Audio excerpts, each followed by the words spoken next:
Good evening, everyone. We are gathered for Selichot as we begin the high holiday period.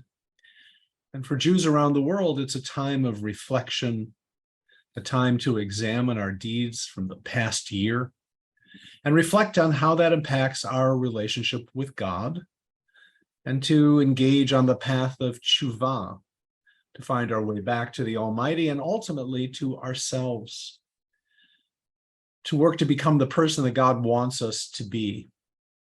Our tradition teaches us that in order to affect our relationship with God, we must first examine our relations with those around us, to acknowledge past wrongdoings and make the necessary changes to go forward on a more positive path. During this time, we offer mechila, an apology to one another, in the hope that deeper communication will ensue. One looks for forgiveness, but that is not always possible. For through the sharing of pain, the process of engaging reconciliation does remain a possibility. This is a journey of singular importance. Our conversation this evening is a reflection on the power of honest dialogue and the possibility of reconciliation between Jewish Israelis and Palestinians. It's also the story of a remarkable, inspiring, and unlikely friendship between our guests, Rami Elchanan and Bassam Aramin.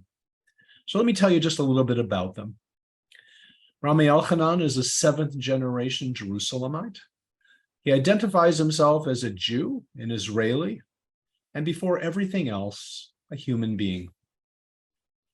On the first day of school in 1997, Rami's daughter, Smadar, was killed by two Palestinian suicide bombers who murdered 5 people that day.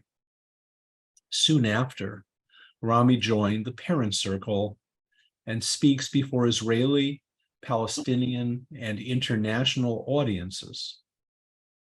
Rami is the former Israeli co-director of the Parent Circle Families Forum. Bassam Aramin lives in Jericho in the West Bank. At the age of 17, he was incarcerated and spent 7 years in an Israeli jail. He went on to study history, holds an MA in Holocaust Studies from the University of Bradford, England. He became a member of the Parent Circle in 2007 after losing his 10-year-old daughter, Abir, who was killed by an Israeli border policeman in front of her school, after, I should say, purchasing candy. Bassam devotes his time and energies to his conviction for a peaceful, nonviolent end to the Israeli occupation of Palestine and to Israeli-Palestinian reconciliation. Bassam is the former Palestinian co-director of the Parent Circle Family Forum. In the book, A Paragon, a novel about the two people, our two guests tonight, the author notes that Smadar was born in Hadassah Hospital, the same hospital where Abir died. The Parent Circle Family Forum is a joint Israeli-Palestinian organization of over 600 families, all of whom have lost an immediate family member to the ongoing conflict. As Rami and Bassam say, this is an organization that is not looking for new members. Moreover, the PCFF has concluded that the process of reconciliation between nations is a prerequisite to achieving sustainable peace. The organization utilizes all resources available in education, public meetings, and the media to spread these ideas. Tonight, we have the opportunity to hear from two men who, along with their families, have been on an excruciating journey together. Both have lost someone so very precious, something that can never be replaced. A child who died for the sin of being in the wrong place at the wrong time. Yet through the Parent Circle, they have engaged on a remarkable journey of deeper understanding and if not forgiveness, reconciliation. So thank you so much for being with us, Rami. Thank you so much for being with us, Bassam. And if you would be kind enough to share your stories with us, we would be very honored. Bassam, can we begin with you? We always fight about this, and he always wins, but I'll be the first. Right, Bassam? Okay. See, he enforced me. That's right. As a true Israeli, Rami, you are overriding a rabbi's decision. So yasher koach on that. Yeah. Well, it's a great honor for us to be with you in this happy occasion. Thank you, Michael. Thank you, congregation. And it's a difficult time in Israel. It's a difficult time in Palestine. It's a difficult times around the world. People are killing each other, merciless. So we will do our best in order to shed some light on this dark corner. This Palestinian in front of me, the terrorist, the Palestinian terrorist, is my brother Bassam, and he's the closest person to me on earth. He's much closer to me than many of my own people, many of my own family. And what makes us so close is this price that we have paid as an outcome of the ongoing conflict between our two nations. We don't need words to understand each other. We share the same kind of pain. And for me, Bassam is a leader. I look up to him. I admire him. And I take a lot of strength out of him and my other brothers and sisters, Israelis and Palestinians, members of this unique organization of ours, which is known by the name of the Parent Circle, which is, as you said, is the only organization on earth that does not seek new members. My name is Rami Elchanan. I'm 72 years old, graphic designer living in Jerusalem. I was born in Jerusalem, 7th generation. My mother was born in the old city of Jerusalem, an ultra-Orthodox Jewish family. My father came to this country in 1946 after spending 1 year in Auschwitz. He was very badly wounded in the 48 war. She was the nurse that took care of him. And this is the reason I'm able to speak to you right now. I am a Jew. I'm an Israeli. And before anything else, I am a human being. And the story I'm about to tell you starts and also ends on one of the sacred dates of the Jewish calendar, which is known by the name of Yom Kippur. This is the day where we ask forgiveness for our sins. On this very day, 49 years ago, almost 50, I was a very young soldier fighting this horrible October 73 war. We've started it with a company of 11 tanks. We finished it with only 3. I've lost over there in the desert of Sinai and across the Suez Canal some of my very best friends. I came out of this war a very angry and bitter and disappointed young man with one determination to detach myself from any kind of involvement. I got out of the army. I went to Bezalel Art School to become a graphic designer. I met my wife and got married, and we had 4 kids. And 39 years ago, on the very eve of Yom Kippur, September 1983, my daughter Smadar was born in Hadassah Hospital in Jerusalem. The name Smadar is taken from the Song of Solomon. It means the grape of vine. And she really was a very sparkling and vivid and joyful and energetic little girl. She was very beautiful. She was an excellent student. She was a swimmer. She was a dancer. She played the piano. She was amazing. Everybody used to call her the princess. And we lived a very good life in our house in Jerusalem. My wife, which is a professor for education in the Hebrew University. My 3 boys, and this princess. It was seemed to be the perfect sheltered, protected lives. In so many ways, you could say that we put ourselves inside a big bubble, completely detached from the outside world, minding our own business. And this went on until about 25 years ago. On the 4th of September, 1997, this bubble of ours was blown up to millions of pieces. It was a few days before Yom Kippur. It was the first day of school. Two Palestinian suicide bombers blew themselves up in Ben Yehuda Street in the center of Jerusalem. They killed 5 people that day, including 3 little girls. One of these girls was my 14-year-old Smadar. It was Thursday afternoon and the beginning of a very long and a very cold night, which continues until today. At first, when you hear about the explosion, you keep hoping that maybe this time this finger will not turn towards you. Then gradually, find herself running in the streets, trying to find her. She completely disappeared.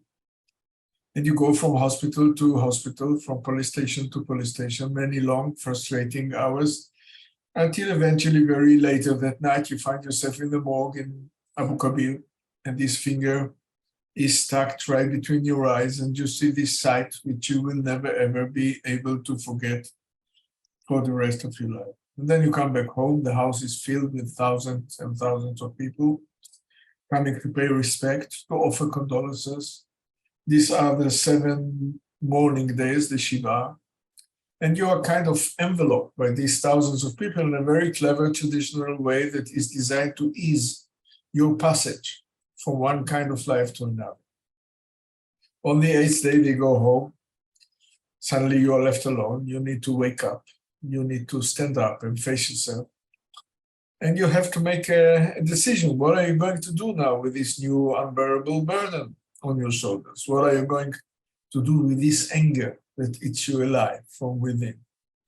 And there are only 2 ways to choose from. The first one is obvious. When someone kills your 14-year-old little girl, you are so angry and you want to get even. This is natural. This is human. This is the way most people choose, the way of revenge and retaliation. But then after a while, you start to think, we are human beings. We are not animals. We can use our heads. And you start asking yourself questions. Will killing anyone will bring her back? Will causing pain to someone will ease this unbearable pain? And the answer is automatic. Nothing that you can do will bring her back. So in a very gradual and complicated process, you come to the other option, which is much more difficult, trying to understand what happened here. Why did it happen? How could such a horrible thing take place? What can cause someone to be that angry, that mad, that desperate, that hopeless, that he is willing to blow himself up with 14-year-old little girl? Do you have some kind of connection to it yourself? Maybe some kind of responsibility? It's not easy, it takes time. In fact, it's the most difficult thing I ever did in my life. It took me about 2 years. At the beginning, I thought that I could go on with my life, pretending as if nothing ever happened. Go back to my studio, try to lead a normal life. Nothing was normal anymore. And about a year later, on some occasion, I met a big man who changed my life completely. His name was Yitzhak Frankenthal. He was a religious guy, with a big kippah on his head. And you know how we tend to put people into drawers and we stigmatize people. And we judge people by the way they dress, what they put on their heads, around their necks. And I was certain that he was a fascist, a right-winger, that he eats Arabs for breakfast. I prepared myself to fight him. And we started talking, and he told me about his son, Arik, a soldier who was kidnapped and murdered by Hamas in 1994, and about this organization that he created of people who lost their loved ones and still wanted peace and search for peace, Israelis and Palestinians together.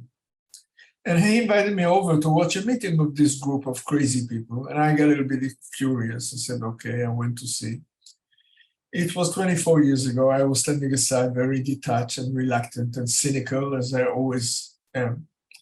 And I was looking at those people coming down from the buses. And for me, as an Israeli patriot, were always living legends. People I used to look up to them. I used to admire them. I used to read about them in the newspapers.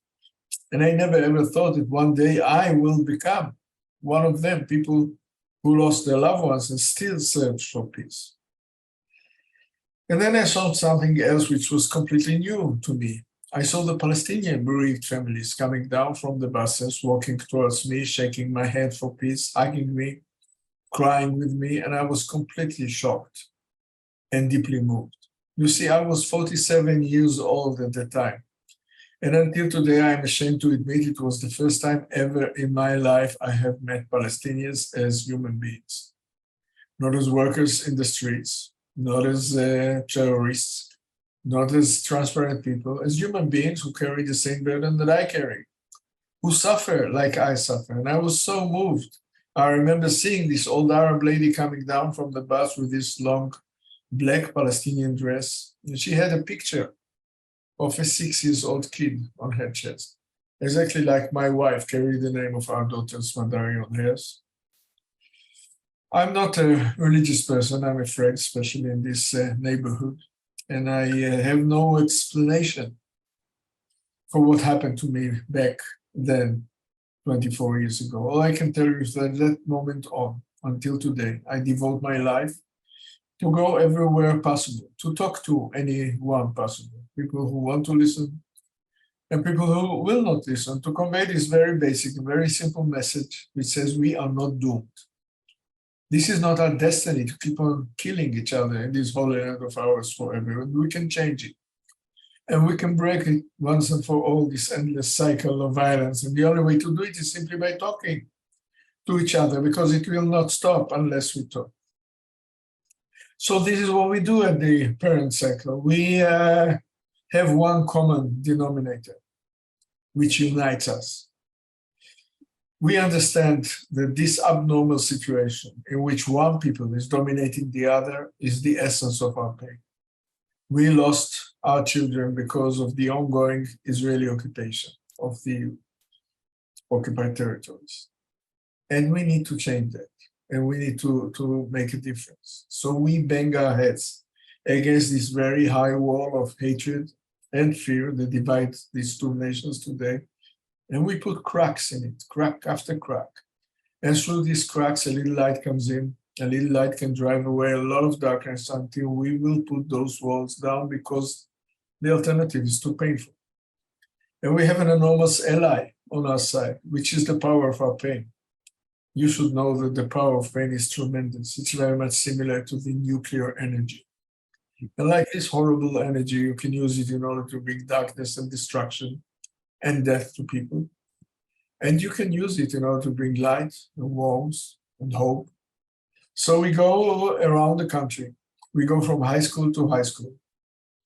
And we talk to Israeli kids and we talk to Palestinian kids and we tell them our story and we tell them that our blood is exactly the same color, that our pain is exactly the same pain and our tears are just as bitter. And if we who have paid the highest price possible, if we who have every reason on earth to want to kill each other, if we can call each other brother, anyone can, anyone should. Thank you very much for listening. Rami, thank you. Bassam? يعطيك العافية أبو إليك. Habibi. حبيبي. Thank you, Michael. I will follow your orders also and speak after Rami now as a rabbi. You know, it's a very strange life we have here. Today, it's a very normal day.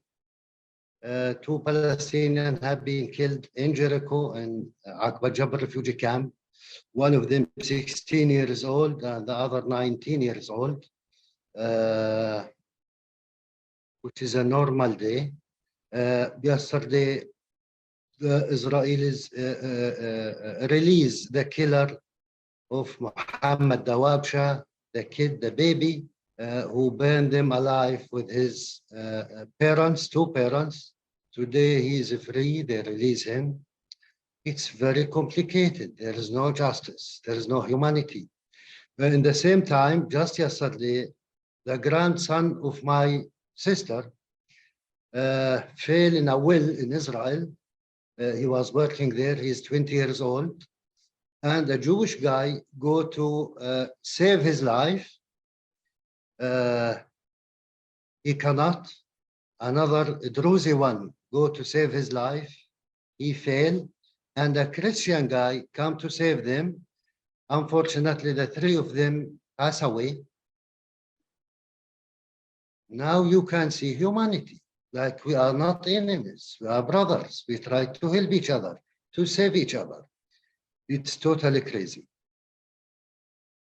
As you said, it's a very difficult life, very strange life we have.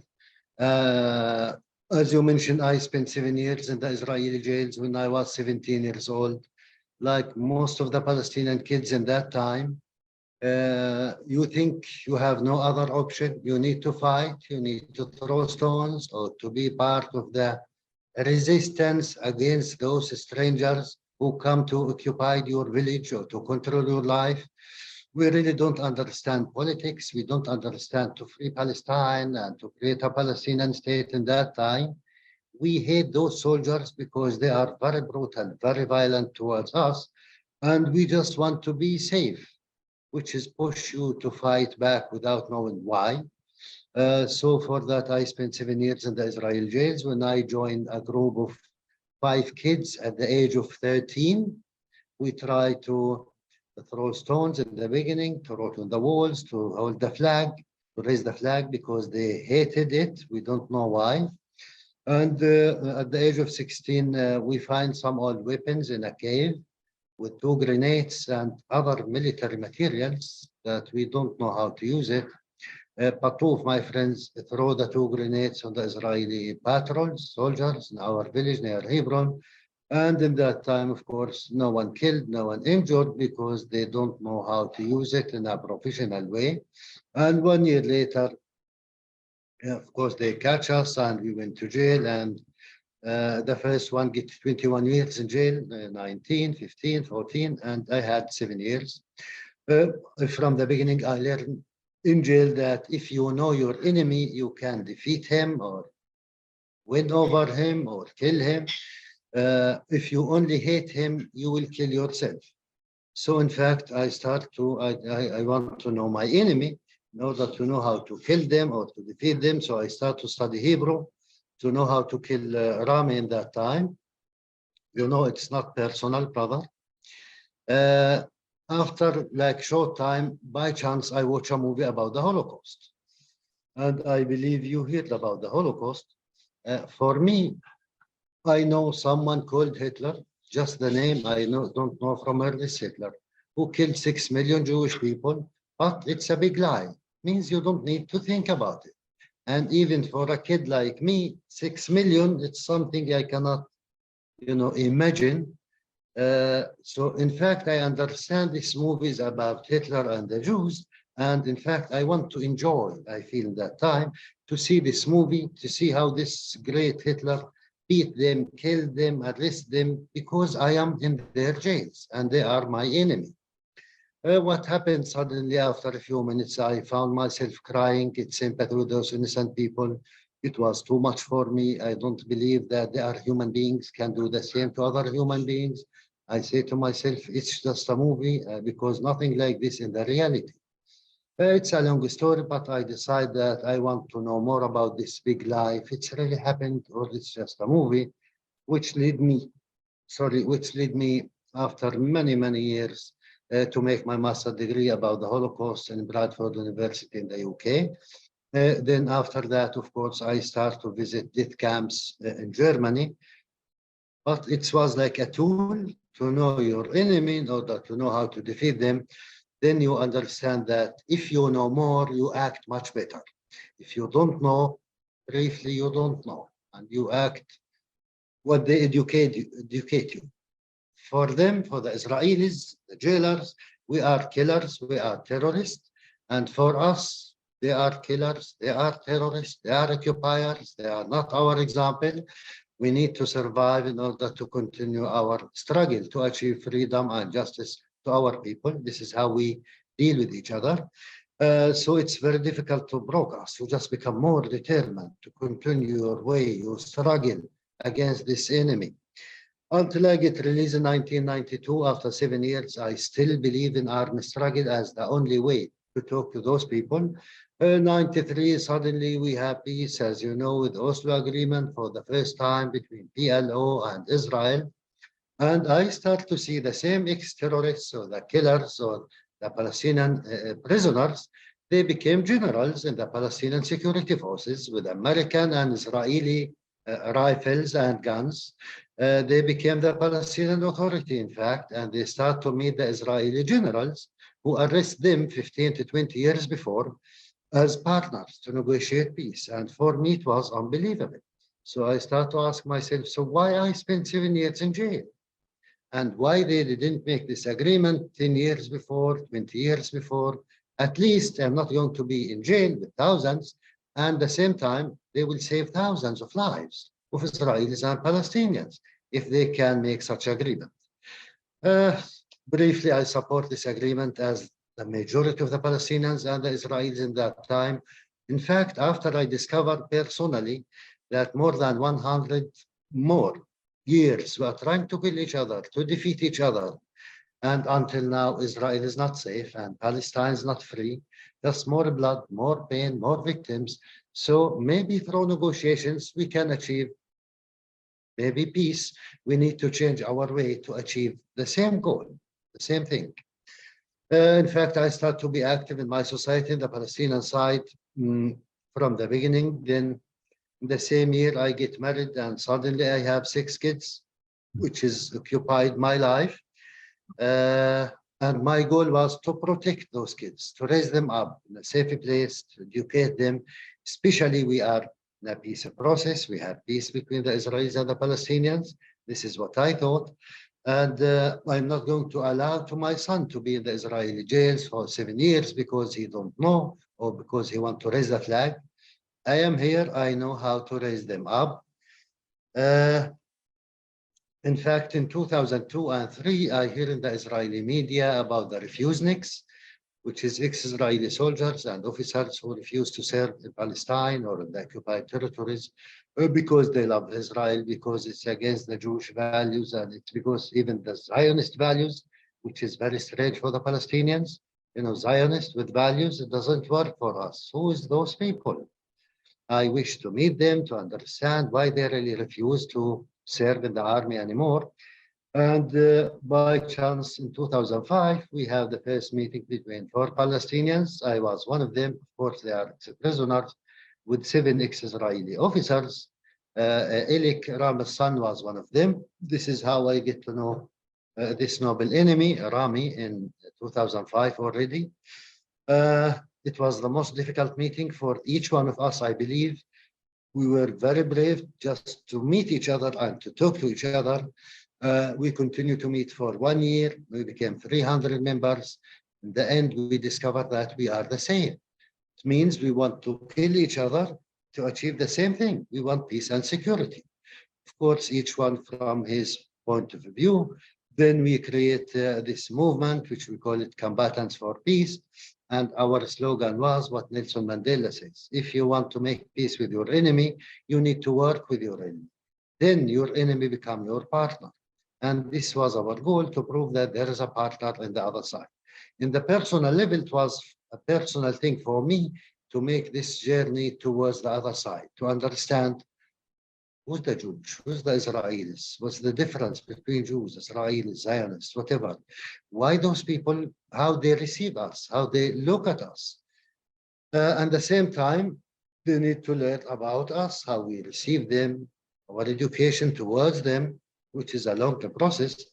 Briefly, after 2 years, on the 16th of January 2007, an Israeli border police shot and killed my 10-year-old daughter, Abir, in front of her school, from a distance of 15 to 20 meters in her head from the back. She was my 3rd child. She fell down, and 2 days later, she passed away in Hadassah Hospital, where she born, in fact, and died, and where Smadar born and died. You know, between Abir and Smadar, it's 10 years, but we don't know each other. But it's the same killer, our common enemy, which is take off the lives of our daughters. We believe it's the Israeli occupation, Because if there is no occupation between Israelis and Palestinians, we don't need to kill each other. We don't need to fight each other. This is the main reason. You know, it's a long process to change yourself and to release yourself from the victimhood mentality to make peace with yourself. And when you did it, that's it. You are a free man. You have no enemy to conquer. You have no one to hate. And you see human beings as human beings. There is nothing called enemy, only enemy face. Even the enemy side, there are human face. And what happened that when you discover the humanity and the nobility of your enemy is not your enemy anymore. From the beginning, I said, I wish Abir will be the last victim between the Israelis and the Palestinians. If the worst happened, she's still alive in that time. But I am not going to give up. I will follow these killers in the court even after 100 years.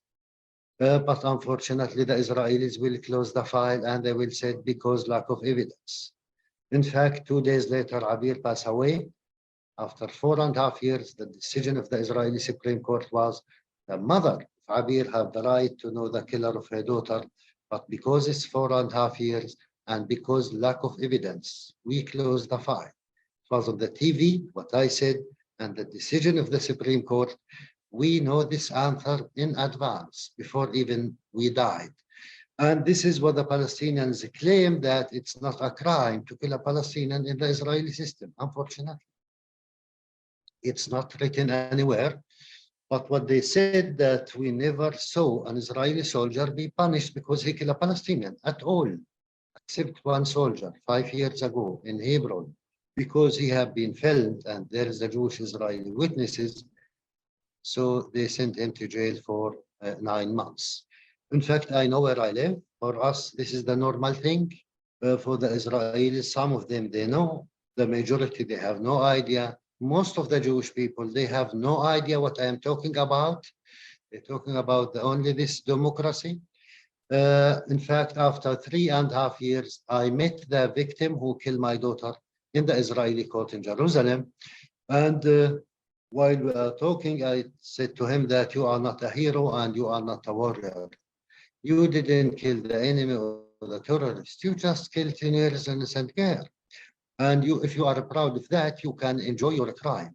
I don't ask for revenge because I don't take revenge from victims. For me, you are not less victim than your victim. But in any day in your life, if you come to ask me to forgive you, always you will find me there. I will forgive you. But it's not because of yourself at all. It's because of myself. Because I really discovered that I love my daughter very much. And because I have another 5 kids. I don't want them to grow up as victims to you. They deserve to grow up in a different way. In fact, 2 days later, I joined the Parent Circle Families Forum because I know my brother Rami 2 years before this tragedy. I'm familiar with this organization, with those noble people. But in fact, in my worst dream, I don't want to join this amazing group. In fact, we want to prove that we can be partners only. We don't need to love each other. We don't even need to like each other. Rami, I still love you. But we need to respect each other. You know, I have a right to exist, to live in peace and security and stability. I will respect yours, and we can live while we are hating each other even. But we prove that we are real human beings. We prove that we can be a real partners. We can be a real friends, brothers, and in our case, we can be a family. We need to share this land. It doesn't matter if you call it the Promised Land or Eretz Israel. If I call it the Islamic Waqf for Palestine or Palestine, the same land as one state or 2 states or even 5 states. Otherwise, we will share 2 big graves to our kids, our families, and our people. I don't see the Israelis will never give up their safe place. You know, after 3,000 years of slavery and discrimination and anti-Semitism and the Holocaust, I don't see the Palestinians after 3,000 years from tonight. They will never ever accept the Israeli occupation or give up their freedom. We must be free. It's up to us to live side by side or together, or unfortunately, we will continue to sacrifice the blood of our kids from both sides to protect the holy stones of Jerusalem, which Jerusalem itself don't know that we are exist. Thank you very much. Bassam, thank you for your powerful words. Rami, thank you for your powerful words. This is a story about two men who were transformed.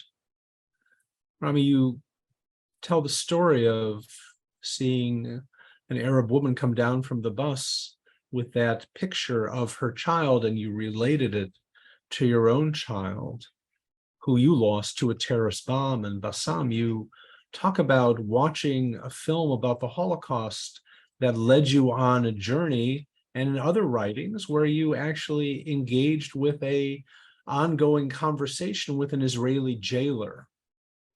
And you were transformed, not only in that jail experience, but you found the courage to go and sit with the parent circle after your own daughter was murdered. So can you talk more about this transformation? Because ultimately, that's what it's going to take for societies to move forward. But can you talk about how you were transformed in all of this? Bassam, we'll start with you. In fact, you cannot transform yourself alone or in your side, because no one born a killer. I am not a killer. I am not a violent man in general. I am very quiet. I live in a very peaceful family, in spite it's a very small family. We are 16 brothers and sisters only in a cave, very elite cave, but it was really very peaceful. So when you start to be, I don't know, violent to achieve something, it means in our case, struggle, it's for human reasons. It means to live in peace and freedom, to move freely, so you can justify your actions against the other side. Now, as long as the other side is very brutal, you have no human face, it justifies your reality. Even if you learn that the Israelis are very brutal, they are killer, and you can watch a checkpoint, how they deal with kids. This, what you saw will feed your education by the experience. Yes, they are killers and violent. It means you will justify your actions or struggle against them in a violent way. If you meet Rami, for example, it's a different story. You will see a human face of this soldier. But when this soldier tries to explain to you how much he's scared, for example, and we are very scared from him, then you understand his human face. I don't know what I am doing here. They just enforced me. I need to go to the army, for example. When you meet a bereaved Israeli father that you think they don't have heart like us, they don't have tears like us, they send their kids to the army to die. They don't care about them. It's not like us, the Palestinians. We are full of humanity. We have, hearts. We love our kids. It's a radical disagreement with the other side, the Israeli side. The Palestinians, they don't love their kids. They throw them to the demonstrations. They congratulate, they make a party when they died. It means to feed your education. So briefly, what happened when you meet the human face of the other side, he is not your enemy anymore. You discover his nobility and humanity, and then you can create a partnership with the enemy side or with the other side, and we became in the same side. Rami can represent me, whatever he said in advance, I agree with him. I believe the same in the parent circle and combatants for peace, because both of us simply, we care about the people in this area, Israelis and the Palestinians, the radicals and the left wing, they are all human beings. So at the essence of this is really the ability to see what we would call in biblical tradition, the Tselem Elohim, the image of God in every person, the humanity of every person. Rami, is that your experience as well? One of the reasons I love Bassam so much is because he takes the words out of my mouth. And I agree with every word and letter that he said. We are victims of the way we are being brought up. We are victims of the conflict. We are victims of the superiority conflicts. We are victims of the victimhood mentality. And we are being brainwashed by a system that erases the individual and look at the group as a holy thing. And we pay the price. It took me 47 years to understand that people like Bassam are human beings, that he is not transparent. And later on, when I met him and I met his family, and we sat together and we met each other in our homes, my life was changed completely, because how can you hate a man like this? And this is the essence. The essence is the ignorance. The essence is the inability to give someone else respect at the same way that you want to be respected. So in that introspective process that you both have gone through, it's not just the enemy that you focus on, those who took the lives of your children, but it's also a larger system that has created perceptions that you both have shared to dehumanize the other. And that this process has really, in hearing the cry of pain of the other, seeing the love that you share for your children, that you found your way back in a way to see the humanity in the other. What a powerful statement, and how unfortunate that this is what it took to bring people together in this way. You know, Rami, in the film, The Narrow Bridge, you are seen passing out a bumper sticker that reads, "Ze lo yigmor," right? That this will not end until it will not stop unless we talk. Say more about that. Help me understand what you're doing and how people respond to you when you hand them that bumper sticker. The bumper sticker is a tip of an iceberg. You should see us in an Israeli or Palestinian high school class. The earth is shaking. It's like walking into the open mouth of an active volcano. We are talking to angry kids, two angry societies, which is doing their best to hide us from one another. These are two societies at war. They need to prepare the young generation to be able to sacrifice themselves. And the only way to do it is simply by hiding the other side and demonizing the other side. So when I give a sticker of the parent circle to some young lady, and she does not understand what I'm talking about, what do you mean it will not stop unless we talk? Why do I need to talk to him? I need to kill him. We face the essence of the problem. This is it. This is the beginning and the start and the end of the whole problem, the ability to respect the other guy as you want to be respected. And Bassam, I take it, do you have this bumper sticker in Arabic as well? Yes. Yeah, there is translation. هذا لن يحدث حتى نتحدث means the same. زي لا يجمر عاد شو ندبر. But it's not on my car. It's like not a flag. For me, I am a little bit known by these activities. To be honest, it's more comfortable for me to talk to the Palestinians than my brother Rami to talk to the Israelis. Because simply we fight, we want peace. They want peace in their own way, and because I believe we are suffering more than the Israelis, so we need peace more than the Israelis. This is what happened. So in general, of course, there are people very angry.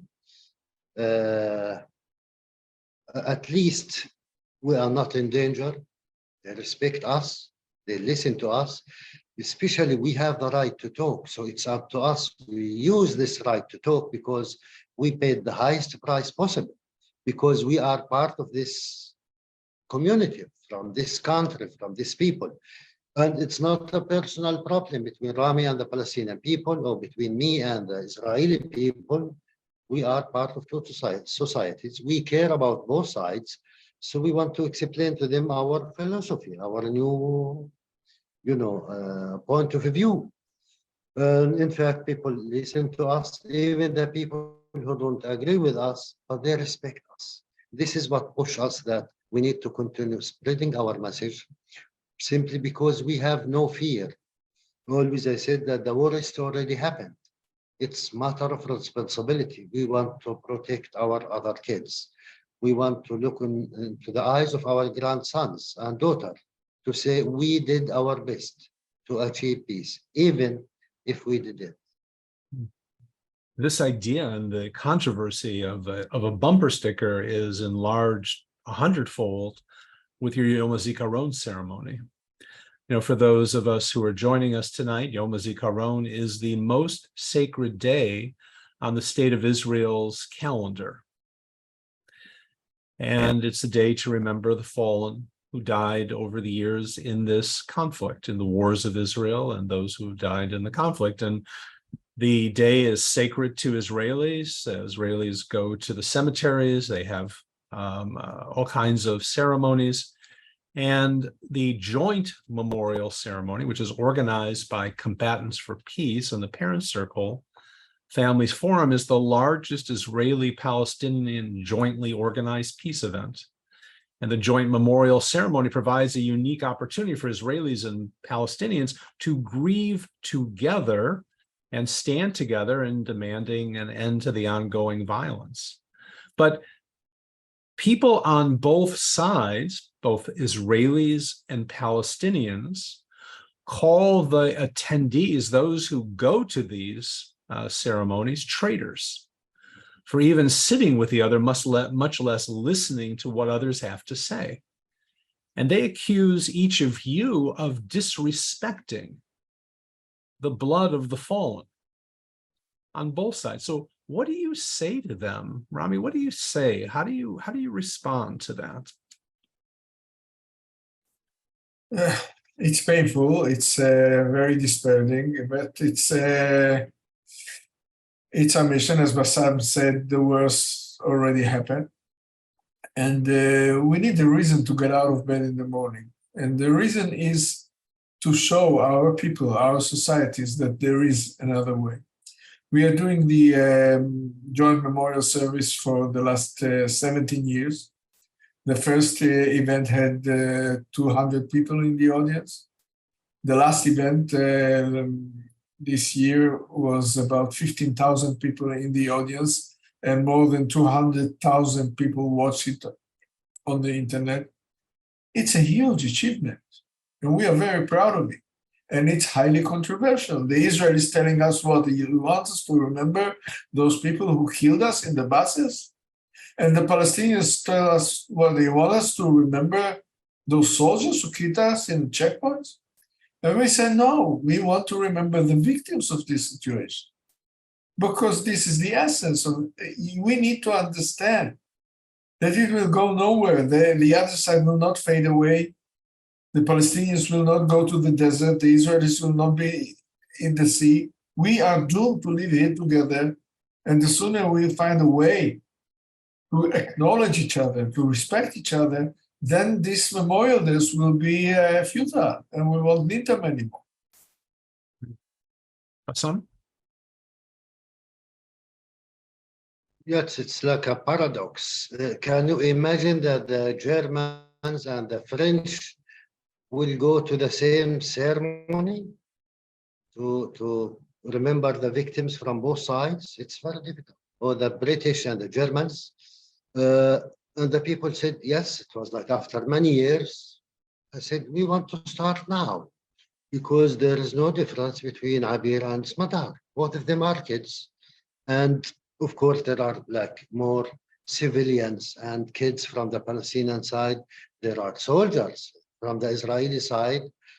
But the feeling, the sadness, it's the same.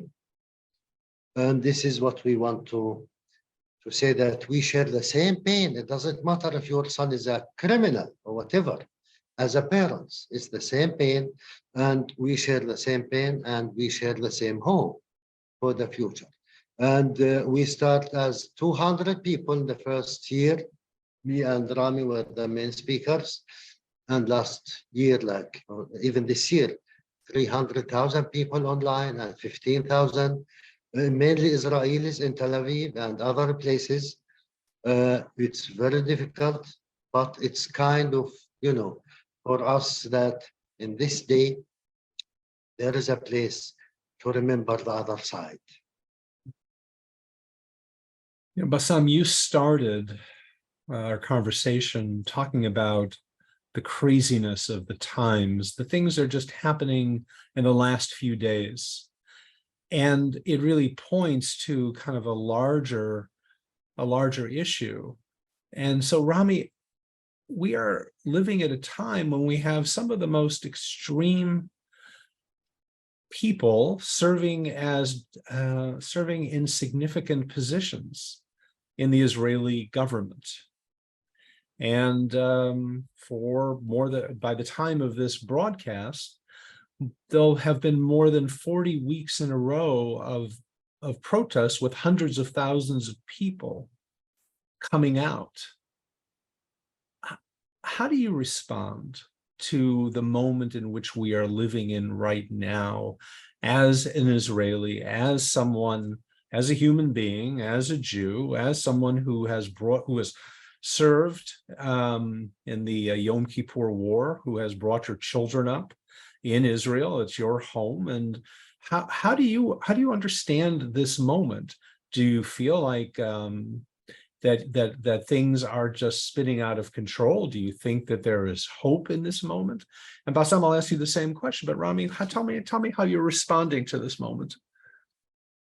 I have a very mixed feelings as an old demonstrator. Ever since the last 25 years, I'm demonstrating with my own activity to show that there is another way, and I do everything in my power to show my blind people the truth. And suddenly the masks are off, and you see Israel as it really is. It's not a democracy. It has never been a democracy. And for the last 50 years or so, since the occupation, you cannot be a democracy when you govern another people. So I'm happy to find myself in a minority in these demonstrations, not in a place that I say I told you so, but in a place that I see the Israeli sane people wake up, rise up to this injustice, rise up to this extreme radicalism of the right wing, and to their attempt to change Israel into something it will never be, into a fascist regime, which is unthinkable for Israelis as Jews to be under such regime. So I'm going to the demonstrations. I'm holding my brothers and sisters from the block against the occupation. And I'm happy that this word, occupation, which was under the carpet, it was the big elephant in the middle of the room that nobody talked about, is getting wider and wider and bigger and stronger. And I'm full of hope and confidence that we will not go back to where we were 4 months ago when the beginning of this revolution started. We will change history, and we will change the basic rules of this Jewish state. And we have to do a restart. And we have to redefine the reasons that we are willing to kill for and die for. And this is the beginning of a process, a revolutionary process, which will be outstanding in every historical point of view. Bassam, I want to just shift the question a little bit. Rather than you commenting on the government of Israel, how are you feeling about the Palestinian Authority at this moment in time, as a Palestinian in this moment? You know, as long as we talk to Anshe Emet, we need to tell the truth. Thank you for that. The Palestinian government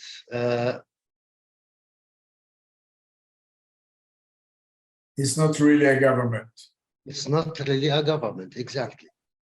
They have nothing to add. They have no power. They control the Area A in the Palestinian Authority, together with the Israeli army. Israeli army can enter to any area, including Ramallah, go to anywhere, to assassinate anywhere, to arrest anyone under the control of the Palestinian Authority. So you can understand what how the Palestinians receive the Palestinian Authority. Because they have no power. They try, I believe they try. They want to do institutions to start to be a state, but we are not, and they are not. You can understand what I say when I said that the Palestinian president said that he need a permit from the Israelis and the Americans if he move from one room to the other room in his own headquarters or from the other village, which is true. So it means they have no power. For that, I don't have a lot to say about the Palestinian Authority, but I really want to talk just a few words about the Israeli side as a Palestinian and as a human being. As a human being, I never expect to say that I am very proud of the Israeli protesters. It's very difficult for me to say, but really it's something unbelievable for me. Hundreds of thousands for every week, almost the same guys, a lot of commitment, but for their own benefit. It's not for the Palestinians at all, nothing to do with the Palestinian. For us, when you talk about democracy, Israel, it's democracy for you. For us, there is nothing called democracy or rights at all. And who keep silent all those decades? The Israeli people who elect this government. So for the first time, we start to see, as my brother said, like there is no democracy with the occupation, a little bit, the Palestinian flag, and the roots of this conflict in Israel about democracy is the occupation. This is what I believe. This is the true story, which begets corruption, which begets, for the Palestinians, some of them said,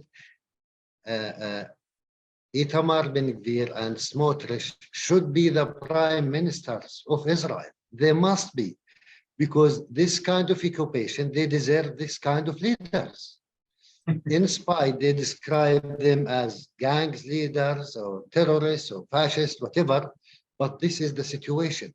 Now they did what they did because only they can do it, not because it's a new thing. So for us, for the Palestinians, it's the same thing, the same policy, but it starts to be a real danger for the Israelis themselves, their own society. But for me, as I said, it's really to see these thousands and thousands of young people who demonstrate to protect their own democracy is something amazing. Mm-hmm. I am so very grateful, and our congregation is so grateful that you both have made the time to speak with us. And I thank you for the work that you do. It is, as we would say in our tradition, a Kiddush Hashem. It is a sanctification of the name of God. And so tonight, we really have been talking about the transformational power of listening. And you, Bassam, and you, Rami, are living examples of this power. In our tradition, we believe that prayer is a higher form of listening. The prayer book speaks to us and asks us to listen deeply and carefully and raise us up and open our eyes to each other. This is a form of tshuva as well. Tonight in our service, we are going to read a prayer for the high holidays, Shema Kolenu. Hear our voice. We ask God to hear us. And here too, our tradition is intimating that God will not listen to us if we're not willing to listen to each other's voices or feel each other's pain. So this prayer is not just an appeal to God, but to each other to listen to the voices around us. So it's in that spirit that I close this conversation with the words of this prayer in English. Listen to our voice, Lord our God. Spare us and have compassion on us. And in compassion, accept our prayer. Turn us back, O Lord, to you, and we will return. Renew our days as of old. Do not cast us away from you. Do not take your Holy Spirit from us. Do not cast us away in our old age when our strength is gone. Do not desert us. Shema Kolenu, may we, as you serve as examples, continue to hear each other's voices, have the courage to listen and open our eyes anew, and have compassion for one another, and walk together as we create a better world for our children and in the memory of our children, just as God would want us to do. Toda Rabah. Thank you so very much for being with us. Thank you. Even in the name of Islam, the same. Amen. Amen.